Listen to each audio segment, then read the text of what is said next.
En esta presentación vamos a tratar el tema de la medicalización, que es un tema muy central de la sociología, especialmente de la sociología de la salud y la sociología de las profesiones, porque tiene muchas implicancias con el tema del poder.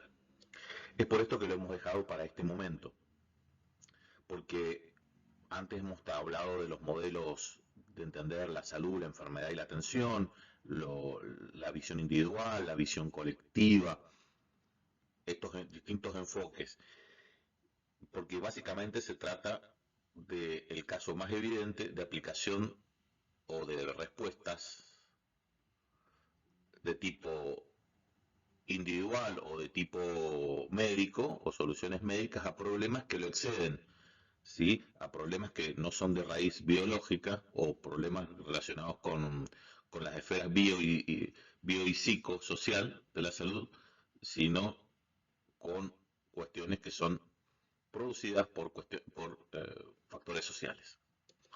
Pero bueno, el detalle lo vamos a ver. Ante esta situación uno puede pensar que se trata de cuestiones obvias, porque esta situación está omnipresente, pero no era tan obvia hasta que estalló la pandemia del COVID. Siempre estuvo presente, pero se ha hecho más evidente. Y en este punto es esencial no confundir el evento epidemiológico del virus y su expansión con la respuesta social o la respuesta del sistema de salud o la respuesta pública. Esto es, no confundir pandemia con aislamiento, no es lo mismo. Puede ser que sea obvio que no, pero bueno, no se usa usualmente como sinónimo. Cuando estalló, ocurrió la pandemia, en realidad lo que se está hablando muchas veces de ejemplos relacionados con el aislamiento, porque la respuesta social, esto es el aislamiento o cuarentenas, no fueron iguales en todos los países, no fueron iguales con respuestas distintas. Esto se refiere a entender un problema que es social como un problema médico. Por lo tanto, se trata de encauzar o normalizar esa conducta que es desviada o que es no normal. Y en muchos casos, esto es conocido en el caso de los niños, con lo que se conoce como el síndrome de hiperactividad y otros tipos de tratamientos para niños que son inquietos, que pueden ser de raíz, de raíz, un problema de raíz este, biológica o no, o social, de su entorno, por un problema de adaptación. El hecho es que la respuesta médica los vuelve menos inquietos. ¿Por qué es un tema tan importante, de tanto interés para la sociología y especialmente para la sociología de la salud? Es porque aquí ocurren, aparecen, manifiestan o emergen todas las cuestiones que están solapadas o están implícitas en las relaciones de poder. Acá se notan, se empiezan a ser evidentes en las relaciones de poder que se ejercen en las sociedades. Desde la macro, puede ser de la industria farmacéutica, hasta las relaciones de poder entre los profesionales y los pacientes. Aparece el cuestionamiento del poder, se hace visible el poder de la medicina y de los que la ejercen. El poder social de los que ejercen la salud, o mejor dicho, los que aplican la medicina, es muy importante. Desde certificar que una persona esté 2 metros bajo tierra, enviarla a un hospital o a una institución mental, introducir principios de racionalización o principios de saneamiento o de cómo manejar el sistema de salud y de cómo deben manejarse las sociedades. Esto fue muy conocido a principios del siglo XX con todas las tendencias higienistas de la sociedad. El higienismo fue uno de los mecanismos por los cuales la profesión médica se tuvo mucha legitimidad por su eficacia en controlar o conducir las epidemias. Pero también implica una lógica, mejor dicho, un manejo de una lógica de administración de los recursos sanitarios. Esto es decidir en qué se gasta y en quién. Más allá de eso, y relacionándolo con las personas, también plantea un cuestionamiento sobre quién decide que una persona está enferma o no y cuáles son los límites entre salud, enfermedad y atención.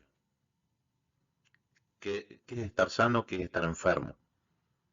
¿Y qué implicancias tiene para los aparatos de poder y para la industria? Aquí se presenta la definición, el concepto, que es lo que está resaltado en amarillo, y que demuestra la expansión del complejo médico. La medicina moderna se ha expandido, porque ya es más que la curación de la enfermedad o del cuerpo, para abarcar temas que no eran antes médicos. Por ejemplo, la hospitalización de los partos, la hospitalización de la muerte, la elección sexual, en cuanto a las terapias correctivas de las mismas. En definitiva, se trata de entender que los problemas de origen social tienen una respuesta o una solución médica, una terapéutica médica, a través de soluciones que tienen que hacer los individuos sobre sus organismos, sobre su cuerpo. Esto es, la terapéutica médica, un medicamento o acciones sobre su cuerpo, es decir, conductas individuales. Y se trata de un tema muy amplio que excede a las formas de tratar, catalogar o actuar sobre las conductas sociales, sino que más bien representa el marco que tenemos nosotros para entender estas conductas sociales. Es decir, estamos dentro de un paradigma donde se crea y se recrean y se reproducen esas conductas sociales entendidas dentro de ese paradigma de entender que muchas de las cuestiones que entendemos que son problemas de salud o problemas originados por cuestiones de enfermedad o biológica, en realidad son las manifestaciones, son los síntomas de algo más grande, de otra causa. Tal es el caso del estrés laboral y de algunas otras situaciones similares. Si hablamos de la medicalización de lo que entendemos por salud y la preservación de la salud, ahí podemos relacionar con los tratamientos de belleza, todas las terapias contra el envejecimiento. Es más, se encuentra mucha aceptación o bibliografía o existe la idea de que el mismo proceso de envejecer es una enfermedad. Por lo tanto, puede ser curado.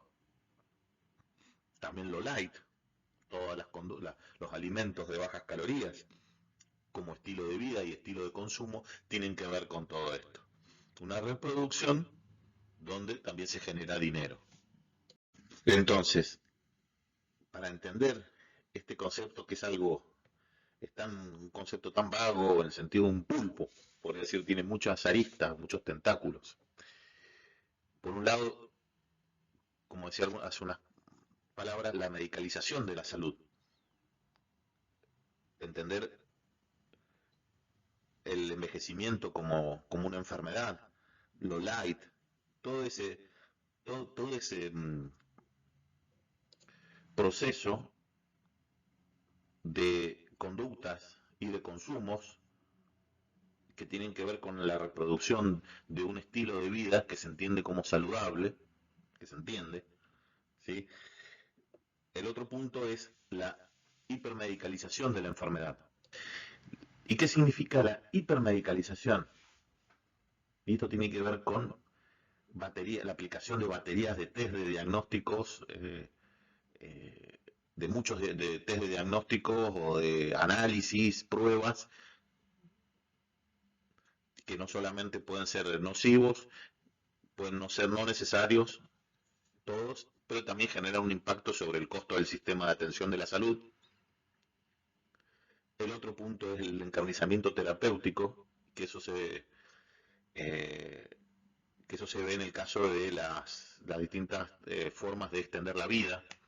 Y justamente el derecho a la eutanasia ha salido como una especie de a la propia, digamos, a la propia terminación de la vida. Esa capacidad de decisión de la persona es la respuesta a esta hipermedicalización. Y el otro punto es la medicalización de la muerte. En épocas anteriores, tanto la vida, el nacimiento como la muerte era un evento social, en el sentido de que se nacía y se moría en las casas, en las viviendas propias. No se nacían en los partos, no eran en los hospitales. También la tecnología era distinta, los resultados eran distintos, digamos, la sobrevivencia era distinta, pero en un evento que se producía en las casas, en el entorno familiar. Ya, ya no es un evento social, ya se oculta. En el caso de la muerte se oculta. Y las personas, ¿dónde mueren? En los hospitales, en su mayoría, mueren en el hospital y mueren solas, y antes no. Antes morían acompañados por sus familiares. Y esto es, con el COVID-19 se hizo muy manifiesto. Los que murieron por COVID no pudieron despedirse ni siquiera de sus familiares, o sus familiares ni siquiera los pudieron ver. Digamos, es la manifestación más clara de esto. Cuando no después, un año o posteriormente, se cambió digamos, esa legislación o esa indicación, y así se podía. Pero quiere decir que las personas que murieron solas, tuvieron sus últimos minutos de vida sin acompañamiento, y no se pudieron despedir. Tanto esa persona que sabía que se iba a morir, como sus familiares. Y esto es uno de los claros ejemplos de esta cuestión aséptica de esta medicalización, que lo hemos visto en los medios, y lo hemos visto, y seguramente todos hemos sido testigos de esto, de esta burocratización de la muerte. También, más allá del evento del caso del COVID, tiene que ver con la medicalización de la muerte, con la negación de la muerte, en el sentido como parte del proceso. Y esto recuerda tanto a Walt Disney como a las distintas formas de criogenización y todo ese tipo de investigación experimental, de tecnología para prolongar la vida. En definitiva, estas tres dimensiones que producen, por un lado, el tratamiento o la etiquetación de personas sanas que se tratan como enfermas. El parto no es una enfermedad, y todos los eventos que tienen que ver con el embarazo de las mujeres. También se legitima toda la medicina, en el sentido de la medicina occidental, como la única forma de eh, conducir todos estos procesos. También es un refuerzo de qué es lo considerado bueno y deseable en una sociedad y lo que no. Y lo que no tiene que ser tratado. ¿Cómo se trata? Mediante soluciones médicas. ¿Por qué el dilema de la prevención? Porque también la prevención también puede significar la generación de hábitos y de conductas que refuerzan la dependencia con consumos que se creen saludables. Y esto es muy fomentado por la industria alimenticia, la industria farmacéutica y distintas industrias a través de los medios de comunicación que nos plantean medicamentos, el consumo de medicamentos y la compra de medicamentos, de venta libre de medicamentos o bebidas o alimentos como medicamentos vendidos como si fuera cualquier tipo de producto para consumo. Esto también tiene como consecuencia los problemas de la automedicación. No solamente los problemas a nivel individual, sino a nivel colectivo, con el hecho de que, por ejemplo, la automedicación, en el caso de los antibióticos, hace que cada vez los antibióticos tengan que ser más poderosos, más fuertes, para poder combatir a los distintos organismos, microorganismos, porque el uso extensivo hace que cada vez estén a más, estos microorganismos tengan mayores defensas. Entonces cada vez más los medicamentos tienen que ser más fuertes. Y eso también produce efectos secundarios negativos sobre el organismo de las personas. Pero también resulta vital, muy importante, entender desde dónde se genera y se recrea todo esto de forma de entender la realidad. ¿Qué es el lenguaje? Una cosa a tener en claro es que el lenguaje no crea realidades, sino que más bien las organiza y comunica la experiencia. Entonces, por más que se hable de determinada manera, eso no va a cambiar la realidad, no va a cambiar lo que ocurre más allá de que uno hable de una manera. No cambia la realidad, la estructura social no la cambia, el hecho de hablar no la cambia. Pero el lenguaje usa metáforas, sobre todo metáforas visuales, para dar sentido y poder ordenar, clasificar las experiencias y poder comunicarlas. Durante distintas épocas hubieron enfermedades paradigmáticas. La tuberculosis en el siglo XVIII, siglo XIX, era conocida como la enfermedad romántica. Luego la sífilis, también ese tipo de enfermedades infectocontagiosas de, de esa época de transición epidemiológica. Y posteriormente las de otra transición como son las del cáncer y el SIDA, el VIH u otro tipo de similares que tienen que ver con lo autoinmune y con las capacidades. Una metáfora que se nos hizo conocer hace un par de años es la de aplanar la curva. No solamente como metáfora, sino como propósito u objetivo detrás del planteo del aislamiento social. Esto es una metáfora para justificar la imposición de la cuarentena. En sí significaba bajar la cantidad de casos de COVID a través de que se hiciera más esporádico los contactos entre las personas. Y recordemos que antes del 2020 era una frase que muy pocos la conocían. Y ahora es conocida por todos. Siguiendo con la función de las metáforas en el lenguaje medicalizado,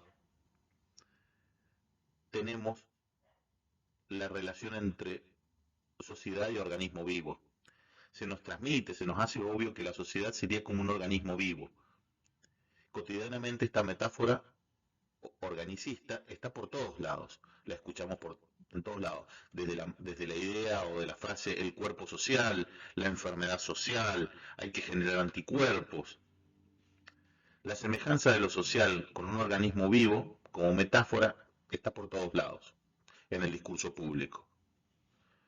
La utilidad que tiene es de generar analogías, de facilitar la forma de pensar,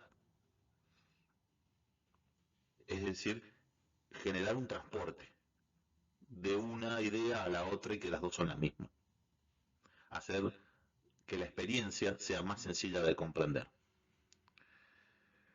Ver la sociedad o ver los fenómenos sociales como algo relacionado con lo vivo, como un organismo vivo, es una visión simplista de la época del organicismo social, esto es de fines del siglo XIX.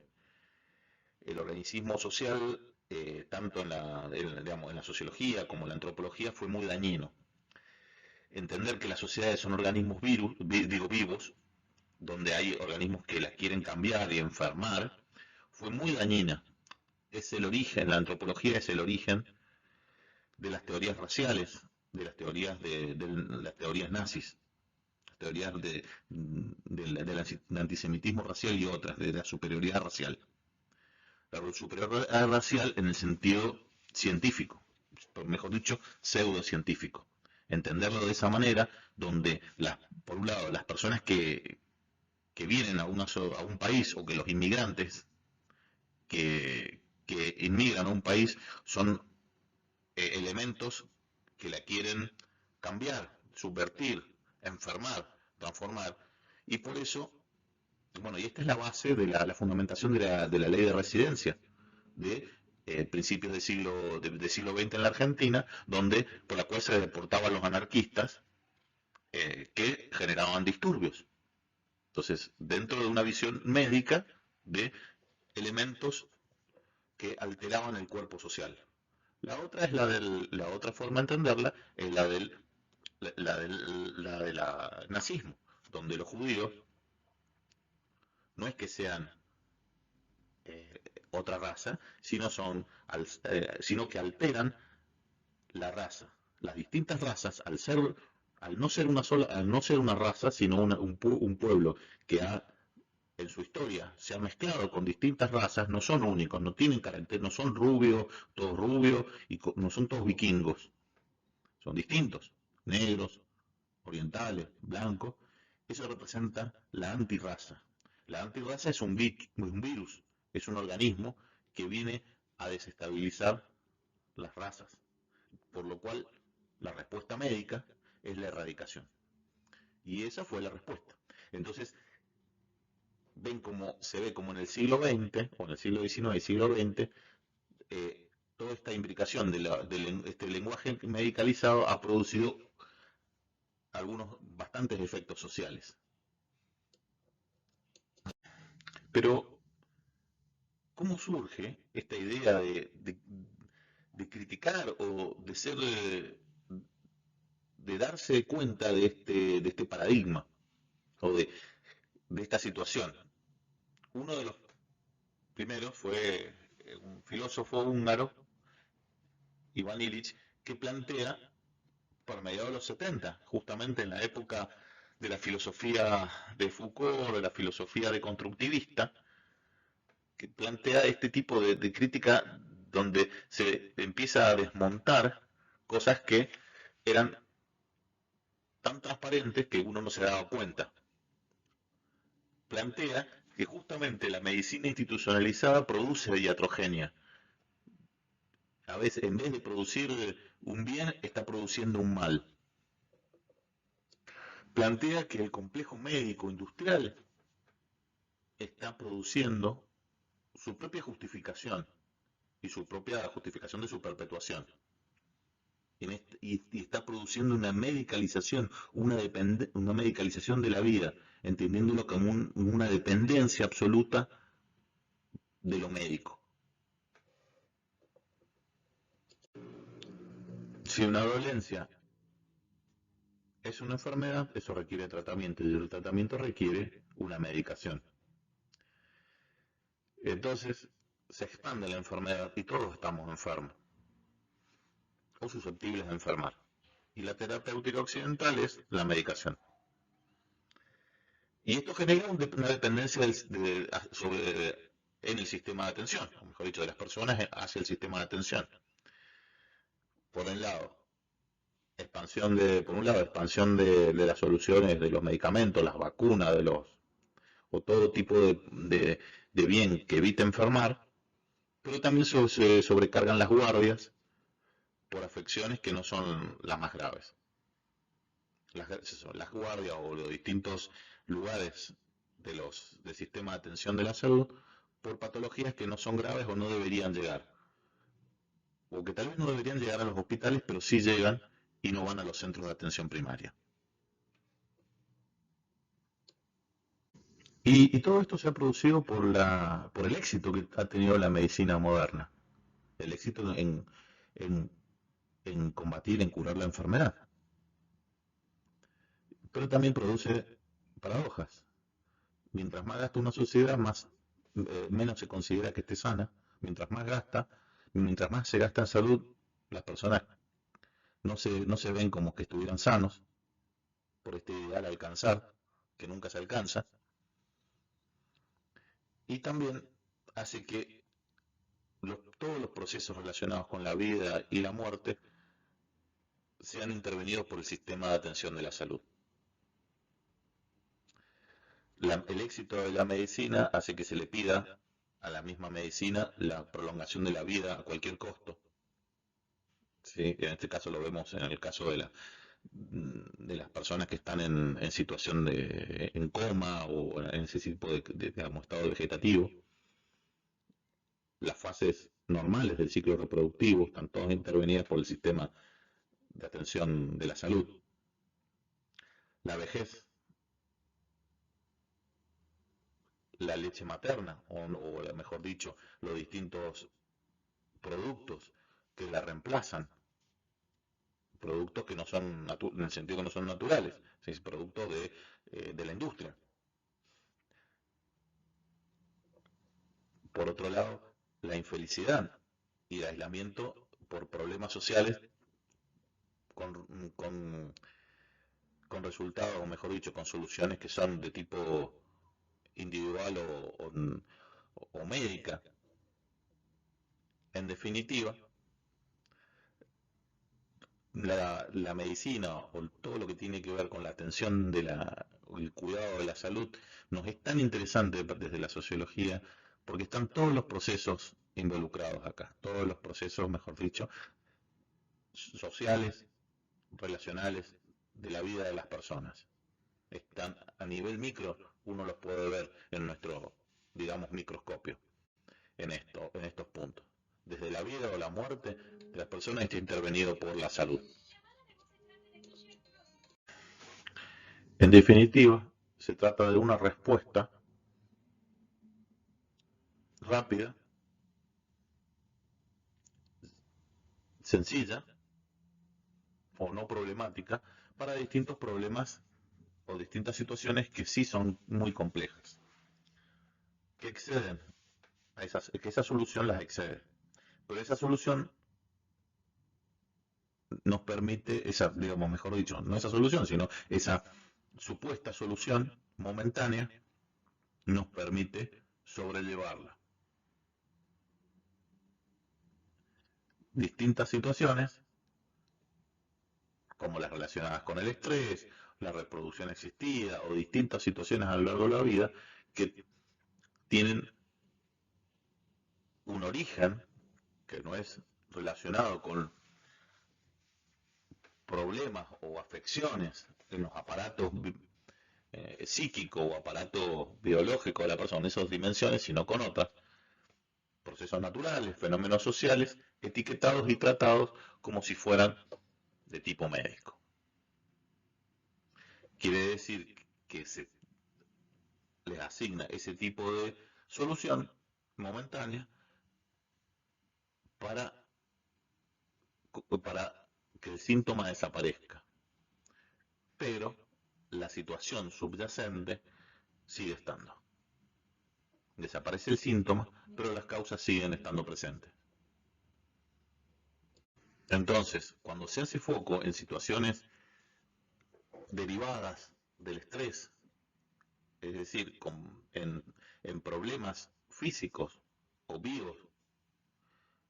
psíquicos, o sea, con síntomas, por ejemplo, como los síntomas que son las enfermedades que provoca, cuestiones como el desgaste laboral o mejor dicho, el estrés común, digamos, el estrés laboral, que tiene sus manifestaciones físicas y psíquicas muy claras y estudiadas, representan algo más que un evento médico, no se acaban en ellas, no se acaba en la hipertensión, sino que tienen una causalidad que no es orgánica, sino que es resultado de fenómenos sociales. No es un problema en el organismo, impacta en el organismo, pero es una problemática de la gestión de los recursos humanos en organizaciones que son cada vez más burocráticas. ¿Qué quiere decir esto? Situaciones donde las personas cada vez, o los trabajadores, tienen cada vez menos posibilidades, y esto impacta sobre todas las esferas o las dimensiones de lo que entendemos que es la salud, lo biológico, lo psicológico, lo social y lo simbólico. Por eso, cuando se habla de edificios enfermos, no es que los edificios estén enfermos, ¿no será que malas condiciones y medio ambiente de trabajo? No es que los edificios estén enfermos, sino que las personas que están ahí enferman porque el ambiente laboral y es malo en términos de la infraestructura y las relaciones sociales que se generan y que funcionan ahí. Entonces, volviendo al principio, como tema relacionado con el poder y el control social, decimos que salud y enfermedad, y también la atención de la misma, ese proceso de salud, enfermedad y los mecanismos sociales por la cual se organiza esa atención, que es distinta en todos lados, son una construcción social, no son naturales. Y a través de la historia lo hemos visto con los distintos tipos de enfermedad y las transiciones epidemiológicas que han existido. Y esta forma de construir y entender la salud y la enfermedad y la forma de atenderla están contenidas dentro de este paradigma de control social, que es de la medicina actual o de lo que nosotros entendemos como medicalización. Respuestas médicas para problemas sociales que exceden a ese evento, y entonces lo que se trata o sobre lo que se trabaja es sobre el síntoma, pero la causa sigue quedando y explota después.